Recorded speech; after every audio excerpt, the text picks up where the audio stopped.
नमस्कार, तबला क्लासेस में आपका स्वागत है। आज हम पढ़ेंगे नया प्रश्न। अवनद्य वाद्य की व्याख्या करते हुए 5 अवनद्य वाद्यों का वर्णन कीजिए। तो आइए पढ़ते हैं इस प्रश्न का उत्तर, देखते हैं और लिखने के साथ ही इसको याद करते हुए अपनी परीक्षा की तैयारी करते हैं। अवनद्य वाद्य। वीणा पाड़ी माँ सरस्वती के कर कमलों में वीणा महादेव, शंकर भगवान का डमरू, गोपाल श्री कृष्ण की मुरली, विष्णु जी का शंख इस बात के प्रमाण है कि वाद्यों की परंपरा अति प्राचीन है।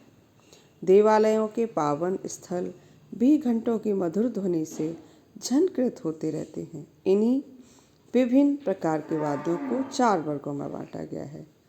नंबर 1 तत्वाद्य, नंबर 2 शिशिर वाद्य, नंबर 3 अवनद्य वाद्य और नंबर 4 घन वाद्य। उपरोक्त चारों प्रकारों के वाद्यों में अवनद्य वाद्य सभी वाद्यों का सहभागी अर्थात कह सकते हैं कि संगीत में संगत करता है।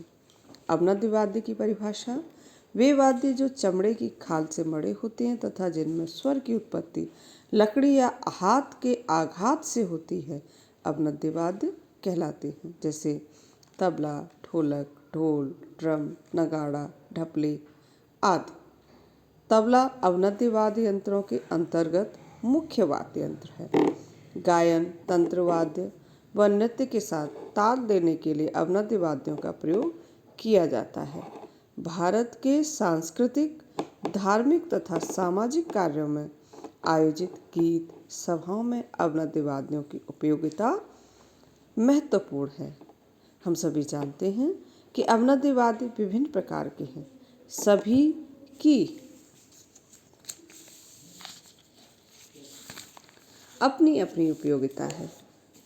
ढोल, ढोलक, नगाड़ा, तबला, डमरू, ढपली, मृदंग, पखावज आदि सभी अवनद्य वाद्यों का प्रयोग विभिन्न आयोजनों में संगत के लिए किया जाता है। निम्न 5 अवनद्य वाद्यों का वर्णन इस प्रकार से है। सबसे पहले तबला, ढोलक, मृदंग एवं पखावज, नगाड़ा, डमरू। मृदंग और पखावज दोनों अलग अलग हैं, लेकिन वो एक ही बनावट थोड़ी सी चेंजिंग है और बजाने में थोड़ा सा चेंज है, तो इसलिए इनको साथ लिखा है। सबसे पहले तबला। तबले का चित्र है, देखिए इसमें। इसे बायां तबला कहते हैं, इसे दायां तबला। और इसमें ये मैदान, गजरा, स्याही, कूड़ी, गुडरी जिस पे रखा जाता है।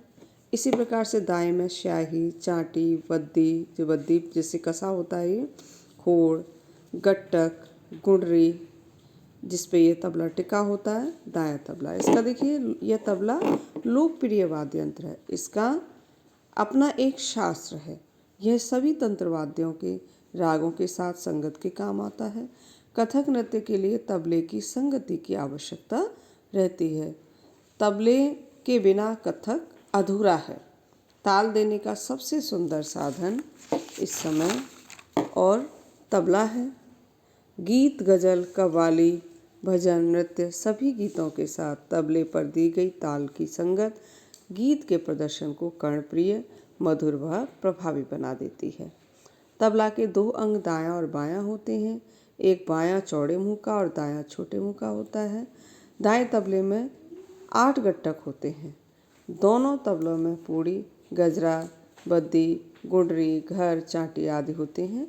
मृदंग और पखावज में बोलों में जटिलता उतनी नहीं है जितनी कि तबले में पाई जाती है, परंतु तबला एक सुंदर, जो आपके संगीत, शास्त्रीय संगीत या उपशास्त्रीय संगीत सभी में प्रभावी है और सभी के साथ कर्णप्रिय भी है।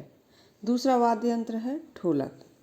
ढोलक हम सभी जानते हैं, प्राचीन काल से ही ढोलक बहुत लोकप्रिय वाद्य माना जाता है। किसी भी शुभ कार्य पर ढोलक की पूजा होती है। बच्चे के जन्म से लेकर संस्कार, मुंडन संस्कार, विवाह आदि के त्योहारों पर गीत के साथ ढोलक बजाई जाती है। भजन, कीर्तन, देवी पूजन आदि में ढोलक की लोकप्रियता विशेषकर भारत में विद्यमान है। इसी प्रकार तीसरा वाद्य यंत्र है मृदंग एवं पखावज। तबला बजाने की कला के आधार पर मृदंग और पखावज से अलग हैं। पखावज और मृदंग पंजों की गति से जोरदार रूप से बजाए जाते हैं। मृदंग और पखावज ये दोनों जो प्राचीन वाद्य हैं, ध्रुपद तथा धमार गायकी के साथ पखावज बजाई जाती थी, परंतु आजकल पखावज का रूप तबले ने ले लिया है। समय के साथ साथ गायन शैलियों में परिवर्तन हुआ है। पखावज और मृदंग तो बजाए जाते हैं, लेकिन तबले का भी प्रयोग धमार गायन शैली के साथ प्रयोग कर लिया जाता है। ये मृदंग का चित्र है। मृदंग दक्षिण भारत का एक थाप यंत्र है। यह कर्नाटक संगीत में प्राथमिक ताल यंत्र होता है और इसे मृदंग, खोल, मृदंगम आदि भी कहा जाता है। गांव में लोग मृदंग बजाकर कीर्तन गाते हैं। इसका एक सिरा काफ़ी छोटा और दूसरा सिरा काफ़ी बड़ा, लगभग 10 इंच का होता है। मृदंग एक प्राचीन वाद्य यंत्र है। पहले मृदंग मिट्टी से बनाया जाता था, लेकिन जल्दी फूट जाने और जल्दी खराब होने के कारण लकड़ी के खोल भी बनने लग गए हैं। पखावज भी मृदंग के आकार का होता है, परंतु मृदंग से कुछ छोटा होता है। पखावज उत्तर भारतीय शैली का एक प्रकार का ढोलक है, अर्थात हम ये कह सकते हैं कि पखावज प्रयोग किया जाता है, लेकिन वह उत्तर भारतीय शैली में प्रयोग होता है। नेक्स्ट है नगाड़ा। नगाड़ा देखिए, ये चित्र है नगाड़ा का है। नगाड़ा अवनद वाद्य यंत्र है। आज भी गांव में रामलीला आदि के अवसर पर नगाड़ा बजाया जाता है। नौटंकी, नाटक आदि में नगाड़ा प्रयोग किया जाता है। प्राचीन काल में सेना के रणभूमि में प्रस्थान के समय दुंदुभी तथा नगाड़ों के बजने का प्रचलन था। नगाड़ा एक अवनद वाद्य है।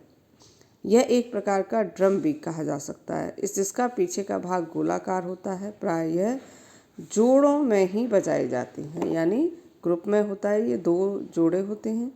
भारत में इसे संस्कृत में दुंदुभी कहते हैं। हिंदुओं के विभिन्न संस्कारों में एवं देवालयों पर इन्हें बजाया जाता है। यह नौबज यानी नव वाद्यों में से एक वाद्य यंत्र है। होली के अवसर पर गाए जाने वाले जो गीत होते हैं, उसमें इसका विशेष प्रयोग होता है। नगाड़े में जोड़े अलग अलग होते हैं, जिसमें एक की आवाज़ पतली और दूसरे की आवाज़ मोटी होती है। इसे बजाने के लिए लकड़ी की डंडियों से आघात कर ध्वनि निकाली जाती है। निचली सतह पर नगाड़ा पकी हुई मिट्टी का बना होता है। यह भारत का बहुत ही प्राचीन वाद्य है। आगे हम 5वां वाद्य यंत्र पढ़ते हैं, डमरू। डमरू का चित्र है, ये देखिए। यह शिव जी का प्रिय वाद्य है। कहा जाता है कि आदिदेव शंकर भी प्रसन्न मग्न हो अपना डमरू बजाते थे तथा तांडव नृत्य करते थे। डमरू एक छोटा संगीत वाद्य यंत्र है। इसमें एक दूसरे से जुड़े हुए 2 छोटे शंकुनुमा हिस्से होते हैं। ये जो 2 छोटे जुड़े हुए ये शंकुनुमा हिस्से हैं। डमरू के तंग बिचौले भाग में एक रस्सी बंधी होती है, जिसके दूसरे अंत पर एक पत्थर या कांसे का डला या भारी चमड़े का टुकड़ा बंधा होता है। ये जो रस्सियां हैं, इनके यहाँ पर ये डोरी बंधी होती है और यहाँ पर चाहे एक पत्थर का टुकड़ा या फिर चमड़े का टुकड़ा या फिर एक कांसे का डला बांध देते, जिससे इसकी चोट से ये चोट यहाँ पर पड़ती है और फिर यहाँ से डुक डुक की आवाज़ निकलती है। हाथ एक फिर दूसरी तरफ हिलाने पर यह डला पहले एक मुख की खाल पर, जिससे डुक डुक की आवाज़ उत्पन्न होती है, फिर दूसरे पर। तेजी से हाथ हिलाने पर इस डुक डुक गति और ध्वनि शक्ति काफ़ी बढ़ाई जा सकती है। डुगडुगी इसका छोटा रूप होता है। यहाँ पर देखिए ये खाल ही बड़ी होती है, तो ये जो जब हाथ को हिलाते हैं तो ये एक हिस्सा जो कांसे का है या पत्थर का टुकड़ा छोटा या फिर चमड़े का मोटा टुकड़ा जो इसमें लगा देते हैं, ये कभी एक इधर पड़ता है और एक हिस्सा इधर। बजाने पर जब आघात होता है इसका, तो इससे डुक डुक की आवाज़ आती है और जो कि बहुत ही कर्णप्रिय होती है। इस प्रकार इस प्रश्न में हमने 5 अवनद्य वाद्य यंत्रों का अध्ययन किया। आशा है मुझे कि आप सभी को ये अच्छे से समझ में आया होगा और इस प्रश्न के उत्तर से आप अपनी परीक्षा में अच्छे से तैयारी कर सकते हैं। तैयारी करें और अच्छे अंक लाने का प्रयास करें। धन्यवाद।